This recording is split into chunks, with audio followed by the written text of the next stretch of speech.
Broers en susters, hartelijk welkom by hierdie geleentheid vir hierdie week. Ek hoop die van julle wat nou vandag gewerk het, dat die dag was nie te blou gewees nie, en dat wanneer jy nou vanaand hier saamkom, saam met my om die woord kom stilstaan, dat jy ook rus en vrede sal ervaar, rustigheid in jou lewe, en hoop ek dat jy die woel en die gewerkskap van vandag daarin vir so 'n paar oomblikke net kan een kant toeskuif. Baie dankie dat jy ook gekom het. Ek wil hoop en vertrou en glo dat dit wat jy saam met my vanaand kom doen en in hierdie week kom doen, dat dit niks anders is as 'n belegging in jou lewe. Ek hoop dat die paar aande wat ek geleentheid het om klompie dinge met jou te deel, dat dit ook vir jou regtig sal help vir môre en oormôre en vir so lank as wat ek en jy tyd het op hierdie aarde. En dat jy die teenwoordigheid van die Here en sy begeleiding in jou lewe ook sal ervaar. So baie dankie dat jy hier is. Een of twee goedjies net. Na die tyd, as jy nie haastig is nie, ek hoop jy is nie haastig nie, ek sal probeer om daar nie te lank te wees nie. Kom geniet 'n koppie sop en 'n broodjie saam met ons. Vir Fanie wat vanaand dan vir ons gemaak het, baie dankie. Dat dit ook sommer, dat ons dit sien as 'n borg, dat julle vir 'n klomp mense vanaand kos gee, so baie dankie daarvoor. Ek glo ons gaan lekker saam eet. Vir besoekers wat hier by ons is, baie welkom. Marie sê, dan wonderlik dat 'n ou van oorsee af invlieg om die geleentheid te kom bywoon. Marie is nou nie meer, ek ken vir haar vandat ek hier in Ladysmith is, daar in my beginjare by gelofte, het ek nou al vir hulle leer ken, en ja, haar kinders is ook nou bly in die buiteland, en so het sy nou ook al na die buiteland toe geskuif, maar lekker om vir jou hier te hê en vir jou raak te loop, en ek hoop en vertrou dat jou saamkuier saam met ons ook baie geseënd sal wees, en ook jou tyd saam met jou familie hier in Suid-Afrika baie mooi geseënd sal wees. Vandag vir jou Retief, baie geluk vir jou. Mag die Here ook vir jou in die komende jaar baie ryklik en wonderlik seën. Mag jy nog jare gesondheid en vrede en al die dinge wat die Bybel van praat, dat dit ook jou deel sal wees vir elke dag. En hoop jy het lekker verjaar vandag en dat die jaar ook sal mooi wees. Ander van julle kan nog maar net nou geluk sê. Dan net sommer so 'n administratiewe reëling. Ek het dit nou nie gister gesê nie, maar as jy vir ons op 'n manier wil help, want ons het nou nie elke dag werkkrag hier by die kerk in ons kantoor nie, elke dag ook nie, so neem vrymoedigheid as jy môre kom, bring vir jou 'n solbeker saam, en myne staan nou hier voor. Dit help maar net wat die skottelgoed en al dies meer aan betref, vir Sinfiane. Sommer so, dankie ook vir al die regstaande daar agter en al dies meer. Gaan nou nie al hierdie goed weer in die loop van die week sê nie, behalwe ek dink Elsabie, jy maak môre aan sop, so ons gaan môre vir jou dankie sê, maar al die ander goed gaan ek nou nie elke keer weer sê nie. Dan gebruik ek sommer nou maar gou die geleentheid om net al hierdie administratiewe sake af te handel. Die laaste of tweede laaste ding wat ek net wil sê is dat elke aand sal die geleentheid uitgesaai word, so as jy dit dalk vir een of ander rede nie kan meemaak nie. Die kerk het 'n Facebook rekening, so jy kan daar by NG Danskraal kan jy gaan kyk, dan sal jy ook die geleentheid daar raakloop as jy dit nie kan meemaak nie. Ek wil ook, as dit vir jou moontlik is, en dat jy wel die geleenthede by Facebook kan gaan kyk, wil ek maar vir jou aanmoedig, gaan kyk dit weer. Vat dan maar sommer jou pen en papier, want hierdie is nou een geleentheid wat 'n mens in die jaar het, of wat ek in die jaar het, om so 'n bietjie meer by 'n gedeelte stil te staan. Jy sal nou weet, ek het al baie Sondae vir julle gesê, die tyd is gewoon net te min. Ek kan net my breë kwas uithaal in 'n klomp breë lyne kan ek verf. Hierdie week, hierdie paar aande sal ek so 'n bietjie meer in detail na 'n klompie goed gaan kyk. As daar dalk miskien enige iets is wat verwarrend ook julle by die huis, baie welkom in elk geval. As daar iets is wat dalk by die huis is wat jy optel wat nie so duidelik is nie, skryf maar vir my of bel my of vra vir my. Ek is tog maar op die einde van die dag net daar om te help. En jy weet wat in my kop gebeur. Nou ja, dit moet jy jou eie prentjie gaan vorm. So kommunikasie is altyd 'n baie moeilike ding en dit vat baie keer lank om dinge mooi uitgesorteer en dat dit mooi uitgepak kan word. Die laaste ding wat ek glo wat ek het om te sê is dat die Pinkster moes eintlik nou eers oor 2 weke gewees het.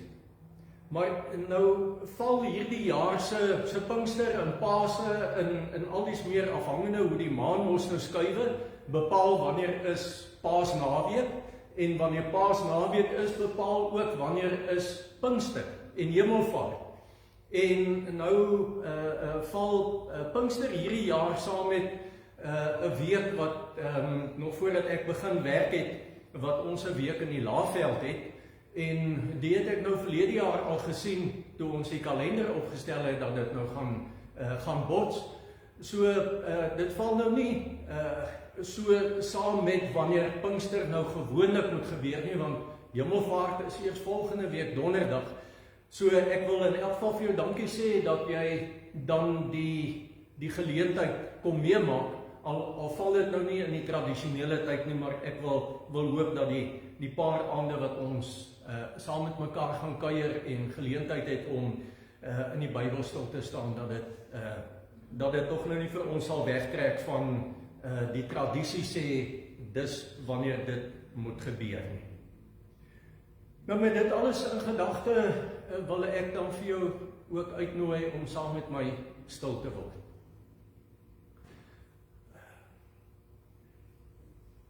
Of jy nou meer rustige dag soos ek gehad het, wat geleentheid gehad het om verder in die woord te wandel, my neus dieper in die boeke te druk, en of jy 'n onrustige week gehad het, of 'n dag gehad het, met besig wees, sake transaksies wat dalk moes plaasvind, kliënte wat gesien moes word, huis wat skoon gemaak moet word, of kinders wat aangery en dies meer gedoen moes gewees het, nooi ek vir jou uit om saam met my stil te word. Die stil word beteken om gewoon vir die Here te vra. Here, help my om oop te raak, dat U met my kan praat, en dat U met my kan werk. Die Here is die een wat vanaand en elke dag ons lewens, ons harte raak sien. Hy is die een wat sien, wat is die dinge wat ons omkrap? Wat is die dinge wat ons lewenspad wil bemoeilik? En hierdie is geleentheid om te sê, Here, hier is ons voor U. Werk met ons, praat met ons, en hou U aan van genade oor ons. Kom ons bid saam.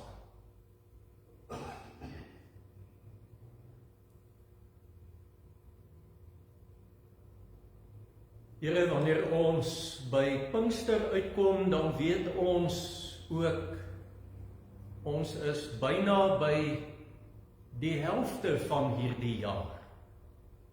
Of dat die helfte van hierdie jaar reeds verby is, of ons het net nog 1 helfte om te gaan. En dan is ons maar weer by die ou jaar. En dan begin ons weer nadink. En dan is ons maar weer waar ons so dikwels in ons lewe by uitkom. Om terug te kyk oor 'n lewensjaar.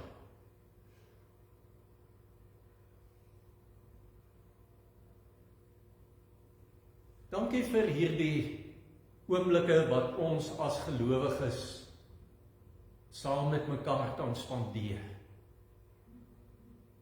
Here, en dis vir ons 'n voorreg, omdat baie van ons wat hier is vanaand, die jare het al aangestap. En die situasie in ons land veroorsaak net in baie mense se lewens ontwrigting. Maak dat die donker 'n probleem is, die oë is nie meer wat hulle moet wees nie. Om hier na die kerkgebou toe te ry en die afstand te skat, wanneer 'n mens in die aand ry, bemoeilik dinge. Die veiligheidssituasie in ons land maak dinge ook nie vir ons makliker nie. En al hierdie dinge, plus die wêreld wat sy pond vleis van ons vra, meer as sy pond vleis, maak dat geleenthede soos hierdie vir ons hier op die platteland baie, baie kosbaar is. Hierdie paar oomblikke wat ons het om saam met mekaar deur die woord te wandel, is vir ons kosbaar, Here. En aan die begin van hierdie saam wees, bid ons dat U vir ons elkeen sal seën. U ken ons lewe en U weet hoe graag ons vir U beter wil leer ken. En U ken ook die dinge wat op watter manier ook al inspeel op ons lewe en ons verhouding met U wil verongeluk of in die wiele wil ry, of ons op 'n syspoor wil laat beland. U ken ons, Here. En ons wat hier is vanaand wil dan nou ook maar net ons harte, ons lewens vir U kom oopmaak. En ons nooi U andermaal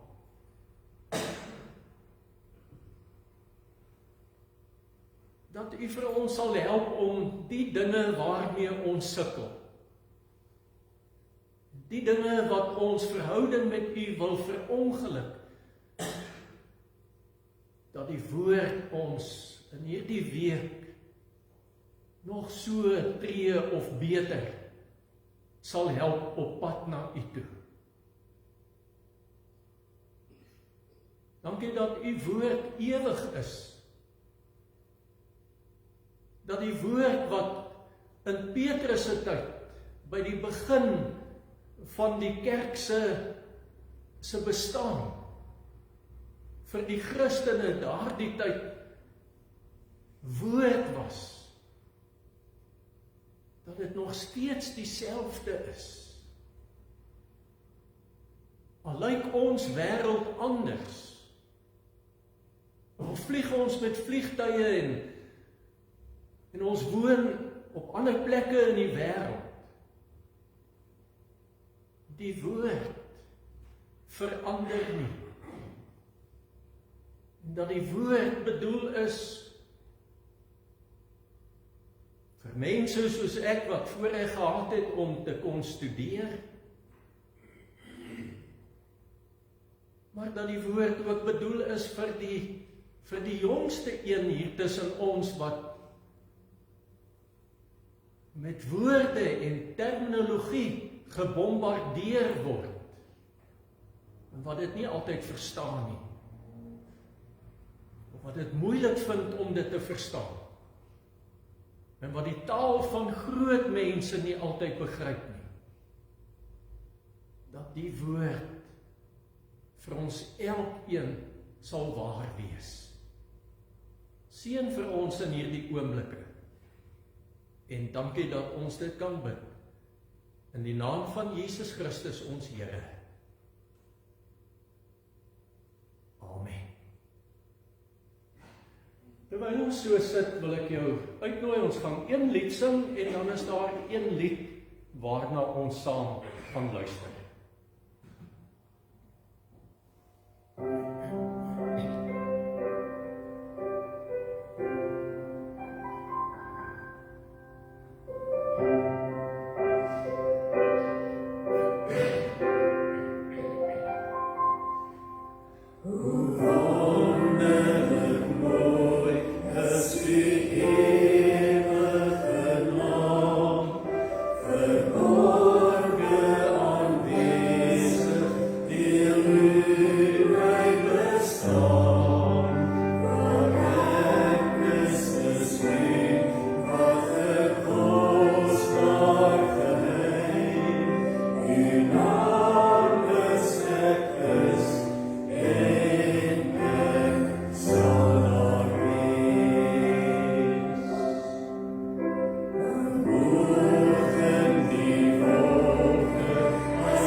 Son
Volgende lied is lied wat ons al by Kersfees ook gesing het of wat by Kersfees tuis hoor, net soos wat hy ook by die Paastyd ook tuis hoor, maar ek nooi jou maar net uit. Kom ons luister saam, dis Hollandse lied, ek het so ver as moontlik vry vertaal, so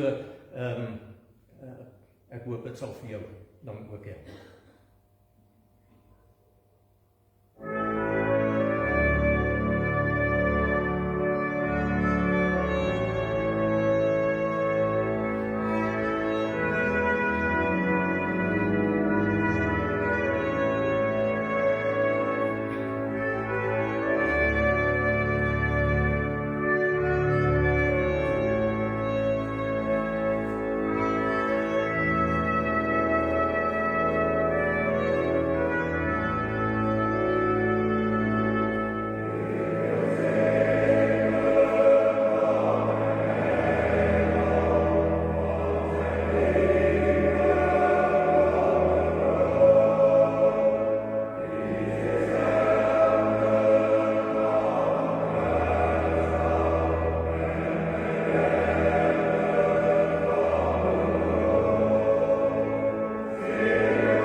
Ek wil graag hierdie week met jou gedagtes deel en ons gaan vir die duur van die volgende 4 aande gaan ons hierdie gedeelte gebruik, so dalk wil jy dit ook sommer maar elke dag en in die aand voor jy gaan slaap ook hierdie gedeelte lees. 1 Petrus hoofstuk 1 vers 3 tot 9, vanaand se tema is hy het ons die nuwe lewe geskenk.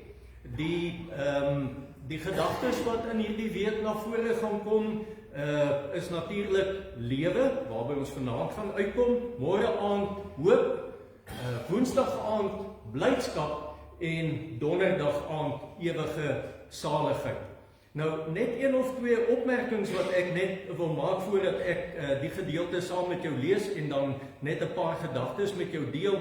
En dit is natuurlik dat alles, selfs met die bietjie meer tyd wat ons het om vanaand by 'n bepaalde vers of by 'n paar verse stil te staan, bly dit nog altyd dat die tyd wat ons hier spandeer is nie genoegsaam. Ek hoop maar net, ek kan van my kant af ook maar net vir jou ergens by 'n plek bring dat jy verhelderend oor die gedeelte kan nadink. Dalk is daar goed wat jy al ergens in jou lewe raak geloop het, wat vanaand en môre aand en woensdag aand en so meer vir jou gaan help en dit gaan oopgaan. Maar die slotsom van alles is dat selfs met die hoeveelheid tyd wat 'n mens dan vanaand het, dan bly dit nog steeds nie genoegsaam om alles vir mekaar te kan sê nie. Lewe, hoop, blydskap en ewige lewe moet maar nog altyd elke dag weer bedink word. Dis iets wat ons nooit oor mee kan klaar kry. Hier is soveel goed, hier is soveel dinge wat by ons in die land gebeur, wat ons vreugde en wat ons blydskap steel. Wat maak dat ons, en môre aand spesifiek, dat 'n ou wil hopeloos raak. En jouself in 'n vorm van hopeloosheid wil ervaar. So hierdie goed kan nooit ophou om bedink te word nie. En ek en jy wat op pad is, ons sal regtig goed doen in ons lewe as ons hieroor kan nadink en vir mekaar kan help dat die woord ons lewens beter kan verlig. En dan die laaste ding wat ek net wil sê is dat hierdie 4 dinge wat ons in hierdie week met mekaar gaan deel, lewe, hoop, blydskap en ewige saligheid, die goed is maar nou met mekaar verweef. Môre aand gaan ek goed sê wat ek gaan teruggryp na vanaand toe. Woensdag gaan daar goed wees wat ek sê wat ek teruggryp na vanaand toe. Vanaand gaan ek dalk miskien alreeds goed op die tafel sit wat vir môre aand en vir woensdag aand en dis meer. So die goed, ek probeer om die goed so 'n bietjie uitmekaar te haal, maar tog loop die goed ook saam met mekaar. So kom ons lees saam 1 Petrus hoofstuk 1, my Bybel bladsy 319 en dan net hierdie paar verse.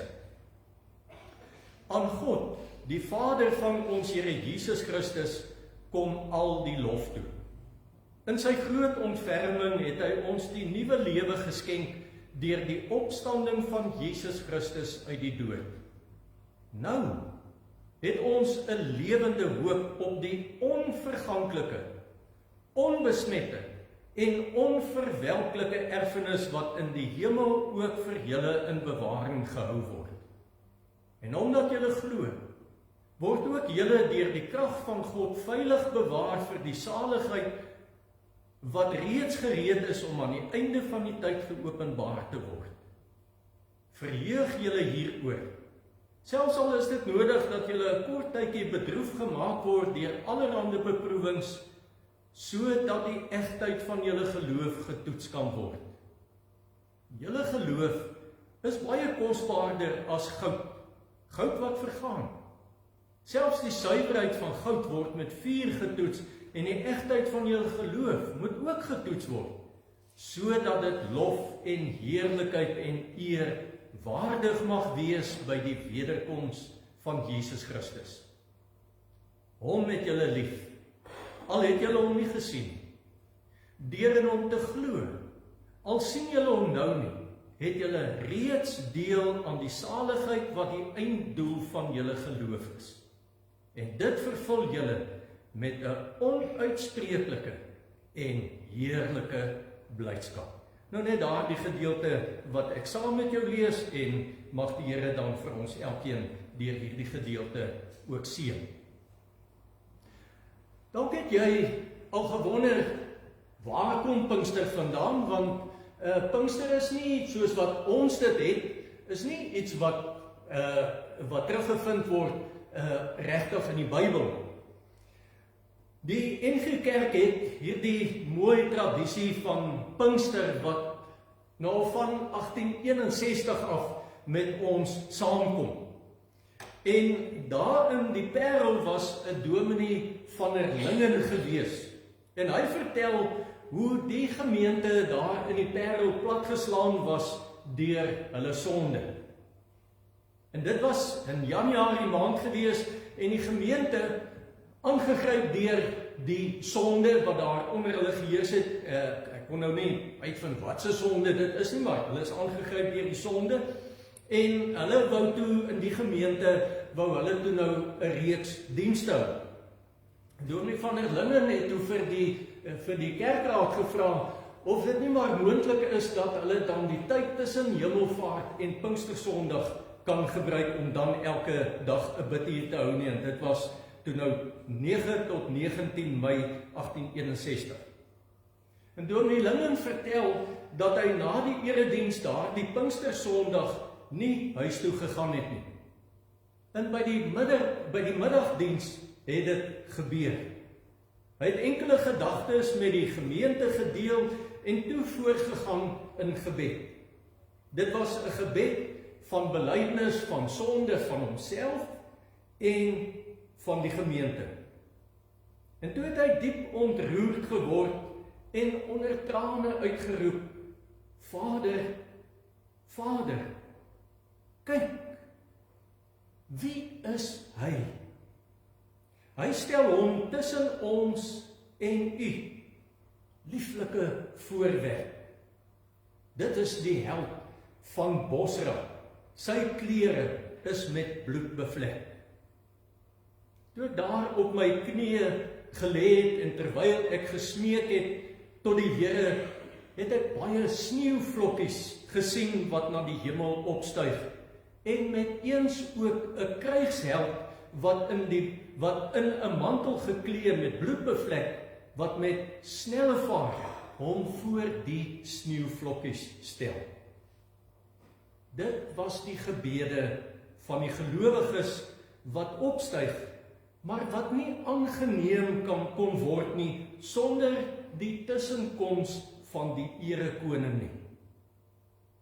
Dis ons heiland wat sorg dat ons gebede by die Vader uitkom. Ons gebede is nie vir God aanneemlik nie, tensy hy self sy skadu daar oorweg.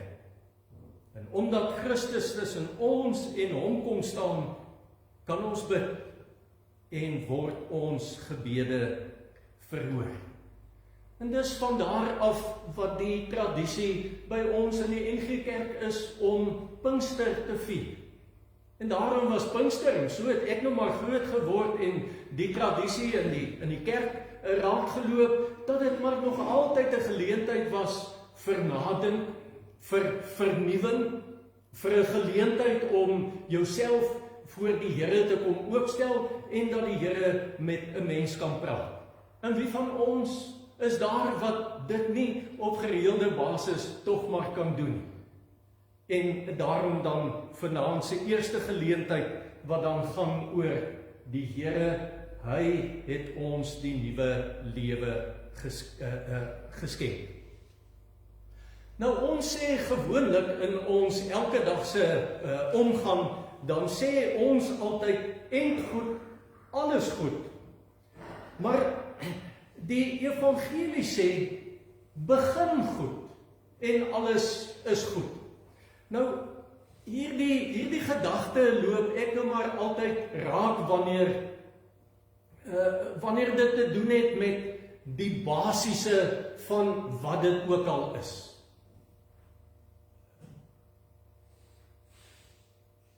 As jy in die sportwêreld, as jy die basiese goed nie reg doen nie, kan jy die afronding nie behoorlik laat plaasvind.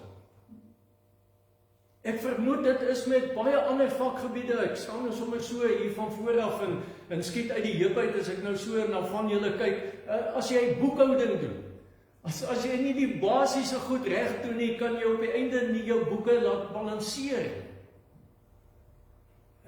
In die weermag, as jy daardie basiese goed nie gedoen het nie, en daarom het ons altyd gepraat, of het ons altyd eers basies gedoen, voordat jy met verdere opleiding kon voortgegaan het. En so is dit met elke mens, enige iemand wat in besigheid is, jou basiese goed moet in plek wees, voordat jy die afronding kan laat plaasvind. Nou om vanaand en die ander 3 aande reg te kan begryp en ook reg te kan waardeer, is dit nodig dat ons net eers weer sal vergewis van wat is die basiese wat ons in die Christelike lewe nodig het, of wat ons moet verstaan, of wat deel van ons lewe moet wees. En ek hoop ek kan vir jou help. En dis wat die woord in elk geval, dis wat Petrus in hierdie gedeelte ook in elk geval wil doen, is om ons te help dat ons oë kan oopgaan vir die basiese. Nou as Petrus hierdie gedeelte kom afskop, dan kom gebruik hy die uitdrukking wedergeboorte. Hier in vers 3 kom praat hy van dat ons het die nuwe lewe ontvang, dat die nuwe lewe is aan ons geskenk deur die opstanding van Jesus Christus uit die dood. Dis die basiese van ons geloof. Nou die meeste van ons, aanvaar ek, het op een of ander manier in 'n Christelike huis groot geword. Ons het, meeste van ons, toe ons in die skool was, het ons blootstelling gehad aan die godsdiens. In die oggend is daar of wat die gebruik ook al is, dat almal bymekaar gekom het en daar gelees en gebid is, en dan voordat jy vanmiddag huis toe gaan, dan het jy daar in die klas afgesluit. Saterdagmiddag, 1:00 het al die winkels gesluit. Sondag was dit die gebruik, daar was nie malls en al dies meer sodat ons vandag het nie, wat ingespeel het op ons tyd om iets soos die erediens by te woon. Inteendeel, dink ek, meeste van ons sal onthou dat jy baie vinnig skeef aangekyk is as jy nie op 'n Sondag kerk toe gegaan het.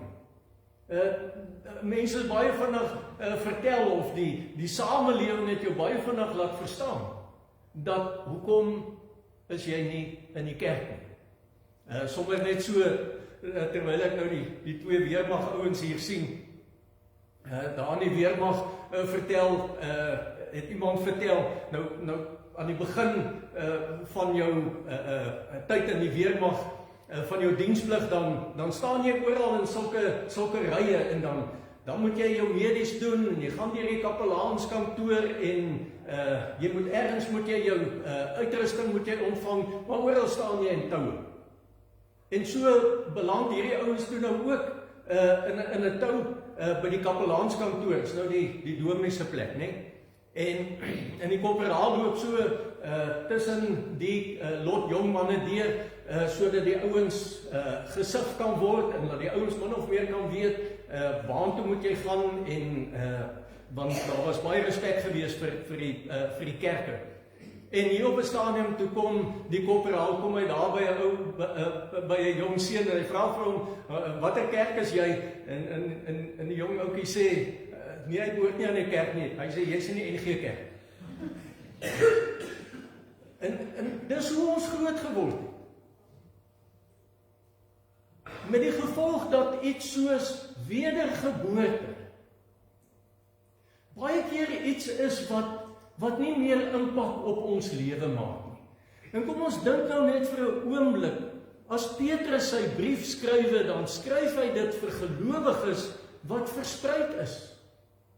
Die politieke situasie, omgewing waarin hierdie mense geleef het, was blootgestel aan vervolging gewees. En daarom het hierdie mense woord nodig gehad vir al hulle wat aan die Here behoort het, en wat vervolg is vir hulle geloof. Iets wat ek en jy nie ken nie. Dank Vader tog ook daarvoor, dat ons 'n geleentheid soos vanaand in rus en in vrede met mekaar kan deel.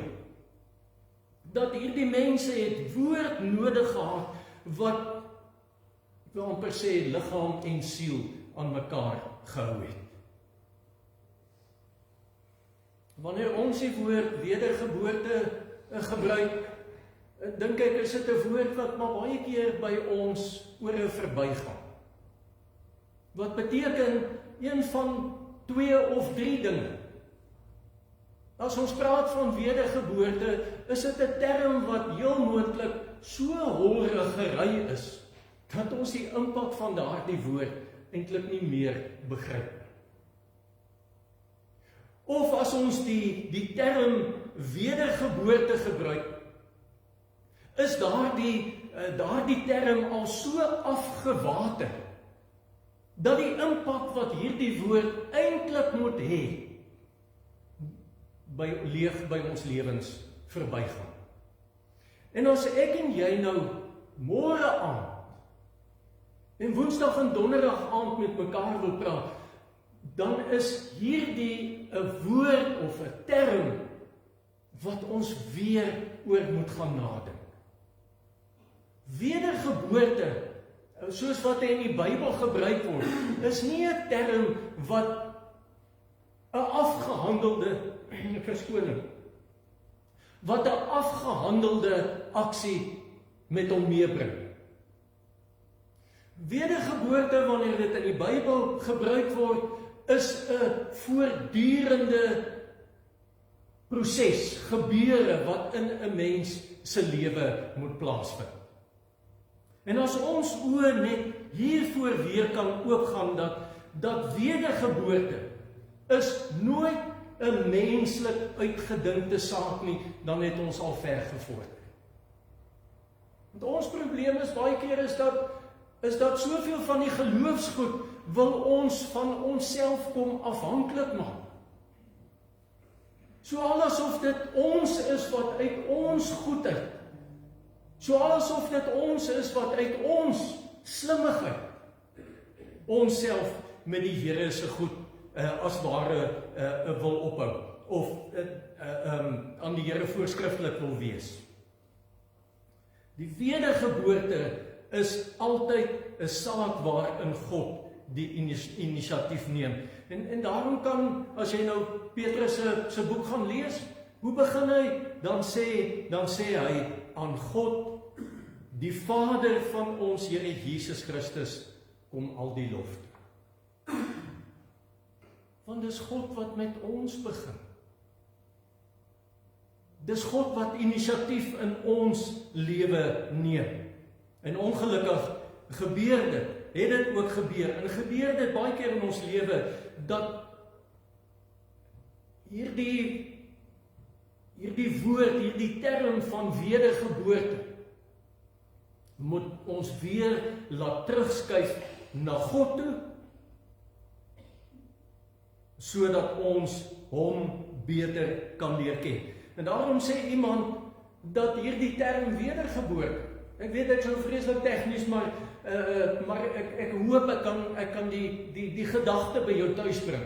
En sê iemand, in plaas daarvan om te praat van die wedergeboorte, dat ons eerder sal praat van die wederbarende God. Want dis God wat dit alles doen. Julle sal onthou so 2 Sondae gelede toe ons by die storie van Tabitha stilgestaan het. Wat het Petrus gedoen toe hy daar in die kamer gekom het en hy al die mense daar uit die kamer uit weggestuur het? Toe het hy gekniel. En wanneer ons kniel, dan kom sê ons eintlik maar net een ding: Here, ons is onmagtig. As U nie met ons begin nie, dan sal ons nooit die lig raak sien. God se inisiatief en die mens se onmag kom daarin tot uitdrukking dat die wedergeboorte plaasvind in die opstanding van Jesus Christus uit die dode. Dis wat ons moet raak sien. Dit wat God daar aan die kruis gedoen het, die sterwe van Jesus Christus en sy uiteindelike opstanding uit die dood. Dis waarvoor ons oë, maar net altyd, elke dag, meer en meer en aanhoudend moet oopgaan. En daarom as iemand dalk vir jou nou sou vra, wanneer het jy tot geloof gekom? Of die ander woord wat ons gebruik is, wanneer het jy tot bekering gekom? Wanneer het jy die Here ontmoet? Sê iemand, dit sou dalk goed wees, as ek en jy kan sê, dit het so om en by 30 na Christus gebeur. Dis toe die Here gesterf het. En toe die Here gesterf het, het hy reeds daardie tyd al geweet wat ek en jy vandag nodig het. En by sy sterwe het hy dit reeds vir ons kom moontlik maak dat ek en jy kan glo. Daarom is ons reeds, baie aangrypend is dit, dat ons reeds vanaand, of dat ons vanaand vir mekaar kan sê, ons het reeds 2000 jaar gelede is ons gered. Lang voor ons eers gebore was. En dit alles die werk van God. Nou as Petrus die woord wedergeboorte of nuwe lewe gebruik, dan gebruik hy die doop as agtergrond. En ons weet wat gebeur met die doop. Daardie water wat ons gebruik, is maar teken daarvan dat die Here, soos wat water 'n mens skoon maak, so wil die bloed van die Here Jesus ook vir my en vir jou skoon maak. Die wedergeboorte, en dis 'n groot ding wat ek en jy hoop ons in ons lewe sal kan raak sien. Of die ontdekking sal maak. Of dalk weer daaroor gaan nadink, en as jy wil hê, ek moet dit vir jou op 'n WhatsApp stuur, laat weet maar net vir my. Maar dis hierdie ding. Wedergeboorte lei nie tot vergoddelikking nie, maar eerder tot vermensliking. Ons wil tog so graag daaraan dink, dat as ons wedergebore is, dan is ons verhef, of ons het iets of iemand geword, wat nou daarbo is. En dit wat met ons gebeur het, verander niks aan die wêreld waarin ek en jy lewe. Die wêreld sien nie die tekens, sien nie dit wat met ons gebeur het nie. Dit wat met ons gebeur het, help nie vir ander mense om te glo nie. Ek het dit Sondag gesê, en ek weet die tyd om alles te sê daaroor is regtig nie genoegsaam nie, maar hoeveel van mense in hierdie land plaas hulle hoop op Woensdag se gebeure wanneer ons regering, die Amerikaanse regering gaan ontmoet. Asof 'n mens 'n beheer is van ons lewe. In die tussentyd moet ons hier in hierdie land maniere, is nie almal van ons, meeste van ons is nou al verby daardie ouderdom, dat ons hier kan oppak en na 'n ander land toe gaan. Ons in hierdie land moet die manier vind oor hoe ons met mekaar kan saamlewe. En as ek en jy op die einde glo dat die Here vir ons hier geplaas het, dan moet ons dit erns beding. Ja, dis hartseer. Ons kry swaar daarmee. Ons geloof word elke dag beproef wanneer ons 'n slaggat sien, want hy moes nie daar gewees het. Ons geloof word beproef wanneer ons 'n stuk rommel in die strate sien lê, want dit moes nie daar gewees het. Maar wedergeboorte wil tot vermensliking lei. Die wêreld moet kan sien wat met my en met jou gebeur het, sodat hierdie wêreld kan verander. Die mense in Petrus se tyd is vervolg.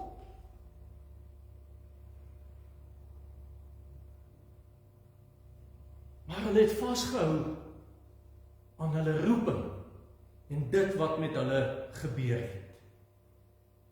Daarom sê Petrus, dat wanneer ons oor wedergeboorte praat, dan lei dit tot hoop. 'n lewende hoop, skrywe Petrus. Dit stel die mens in die vreemdelingskap.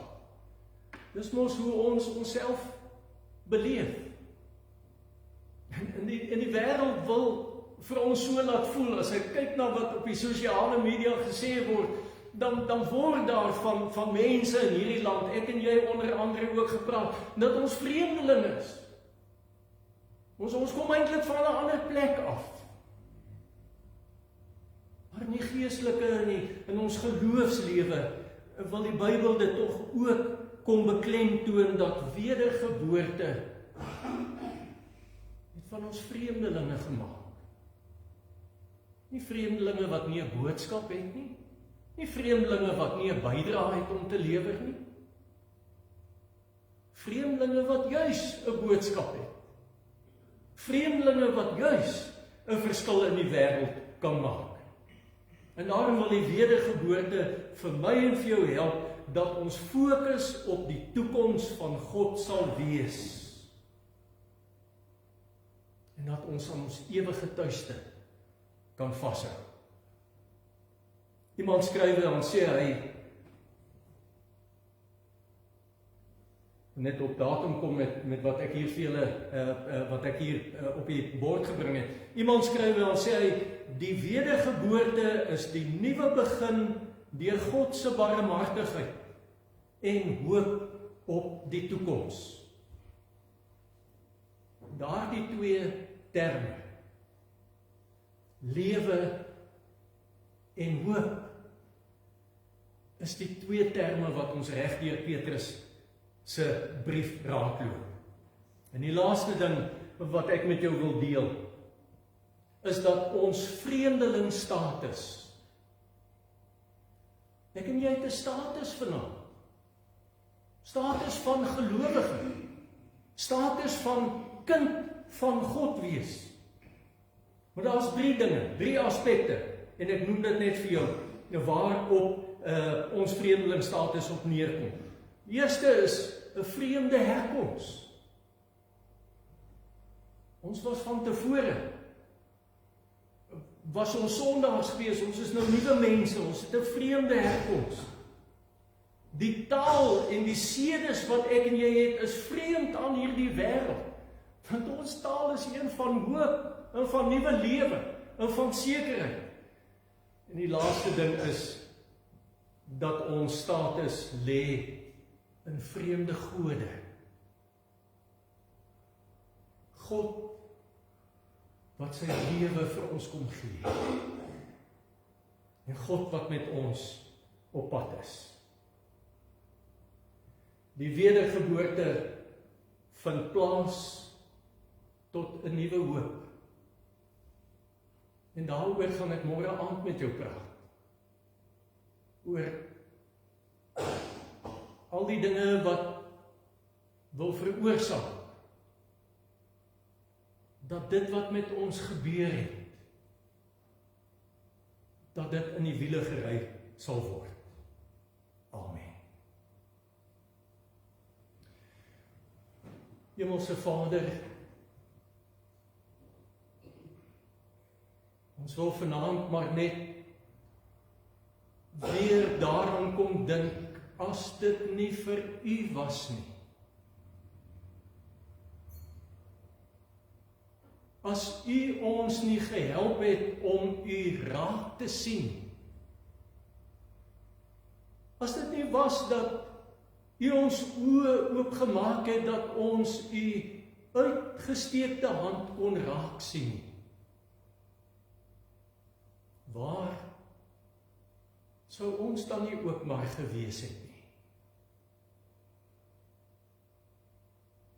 Dankie dat U die wederbarende God is.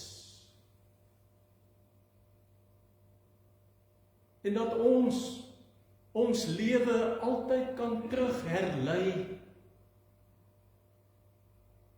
tot 'n spesifieke daad. U sterwe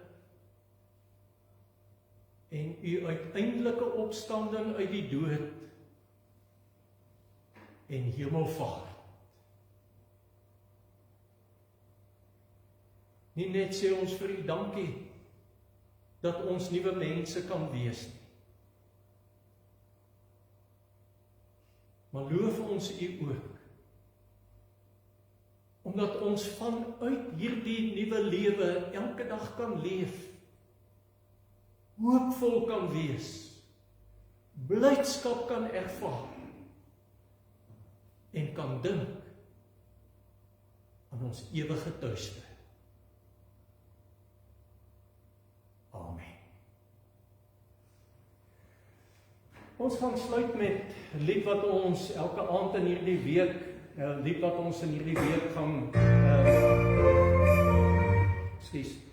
lied wat ons elke aand hierdie week gaan sing, hierdie lied wat sê, Here Jesus, die skyn oor ons.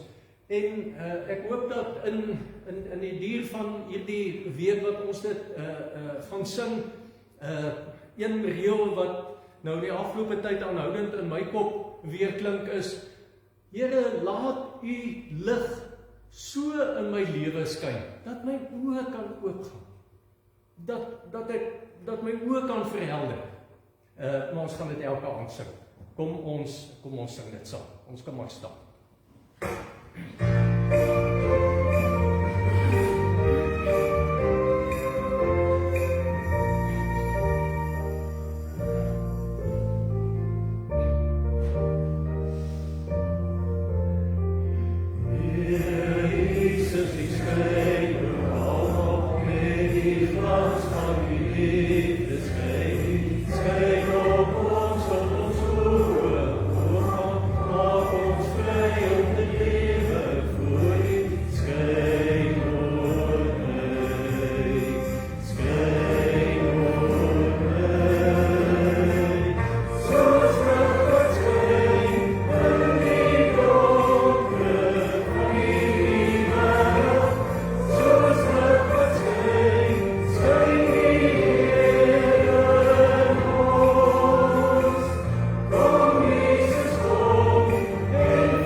Ons bid dan, Here, dat U, wanneer ons nou weer uit mekaar uitgaan, ons elkeen sal behoed en bewaar. Seën vir ons in hierdie nag. Mag dit ook môre vir ons moontlik wees om verder saam met U deur die woord te wandel. In Jesus se naam.